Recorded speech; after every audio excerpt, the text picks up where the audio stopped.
വനാതിർത്തിയിൽ അനാഥമായി കിടക്കുന്ന സർക്കാർ ഭൂമി പഞ്ചായത്ത് ഏറ്റെടുത്ത് സ്റ്റേഡിയം നിർമ്മിക്കണമെന്ന ആവശ്യം ശക്തം. നൂൽപ്പുഴ കല്ലൂർ 67-ൽ സംയോജിത ചെക്ക് പോസ്റ്റിനായി കണ്ടെത്തിയ 5 ഏക്കർ സ്ഥലമാണ് പതിറ്റാണ്ടായി വെറുതെ കിടക്കുന്നത്. നൂൽപ്പുഴ പഞ്ചായത്തിൽ പൊതു കളിസ്ഥലമില്ല. എന്നാൽ വനാതിർത്തിയോട് ചേർന്ന് പച്ചപ്പുല്ല് നിറഞ്ഞുകിടക്കുന്ന മനോഹരമായ മൈതാനം ഇവിടെയാണ് സമീപത്തെ കുട്ടികളും യുവാക്കളുമെല്ലാം കായിക വിനോദത്തിൽ ഏർപ്പെടുന്നത്. ക്രിക്കറ്റും ഫുട്ബോളും വോളിബോളും എല്ലാം കളിക്കാനുള്ള സൌകര്യം ഇവിടെയുണ്ട്. പതിറ്റാണ്ട് മുമ്പ് സംയോജിത ചെക്ക് പോസ്റ്റ് നിർമ്മിക്കാനായി റവന്യൂ വകുപ്പ് വാങ്ങി GST വിങ്ങിന് കൈമാറിയിരുന്നു. എന്നാൽ 2019-ൽ GST വന്നതോടെ മുത്തങ്ങയിലെ വാണിജ്യ നികുതി ചെക്ക് പോസ്റ്റ് എടുത്തുപോയി. അന്നു മുതൽ ഭൂമി വെറുതെ കിടക്കുന്നു. 5.5 ഏക്കർ സ്ഥലമാണ് ഇത്തരത്തിൽ സർക്കാർ ഭൂമി വെറുതെ കിടക്കുന്നത്.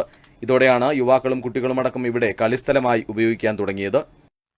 എല്ലാ കുട്ടികൾക്കും കളിക്കാനുള്ള ഒരു രീതിയിലേക്കാക്കി. ഇതിപ്പം പഞ്ചായത്ത് ഏറ്റെടുത്ത് ഇത് നമുക്കൊരു സ്റ്റേഡിയം ആക്കിയിട്ട് തന്നിട്ടുണ്ടെങ്കിൽ വളരെ നമുക്ക് വലിയൊരു ഉപകാരമായിരിക്കും.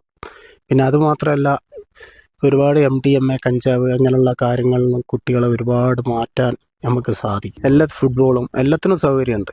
ഇത് നമുക്ക് പഞ്ചായത്ത് ഏറ്റെടുത്തിട്ട് നമുക്കുള്ള ഒരു അപേക്ഷ എന്താണെന്ന് വെച്ചിട്ടുണ്ടെങ്കിൽ പഞ്ചായത്ത് ഏറ്റെടുത്തിട്ട് അത് നമുക്കൊരു നല്ലൊരു ഗ്രൗണ്ടാക്കി കിട്ടുക എന്നുള്ളതാണ്. ഭൂമി നൂൽപ്പുഴ പഞ്ചായത്തിന് വിട്ടു നൽകാൻ GST വകുപ്പ് തയ്യാറുമാണ്. അതിനായുള്ള പേപ്പർ വർക്കുകൾ ഒരു തവണ നടന്നതായാണ് അറിഞ്ഞത്. അതിനാൽ യുവാക്കൾക്കും കുട്ടികൾക്കും കായിക വിനോദത്തിൽ ഏർപ്പെടാൻ പഞ്ചായത്ത് ഭൂമി ഏറ്റെടുത്ത് പൊതു സ്റ്റേഡിയം നിർമ്മിക്കണമെന്ന ആവശ്യമാണ് ഉയരുന്നത്.